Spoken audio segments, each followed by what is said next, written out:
दो पीपल के पत्तों से आप एक बिल्ली बना सकते हैं। पीपल की पत्तियां बिल्कुल आम हैं। इनकी शक्ल दिल की तरह होती है। एक पीपल का पत्ता लें और इसके दरमियानी रग से दोनों हाथों की मदद से अलग कर लें। इसके लिए कैंची की कोई ज़रूरत नहीं है। आप इसे आसानी से हाथ से ही काट कर दो हिस्सों में तकसीम कर सकते हैं।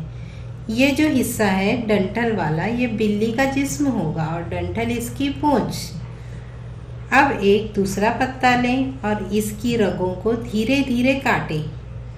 दो रगों को काटें जिससे कि ऊपरी हिस्सा कटकर अलग हो जाएगा।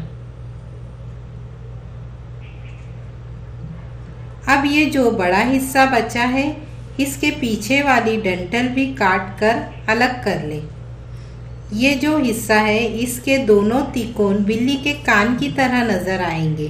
अब चेहरे को बिल्ली के जिस्म पर रखेंगे तो एकदम बिल्ली खिलखिलाकर हंस पड़ेगी।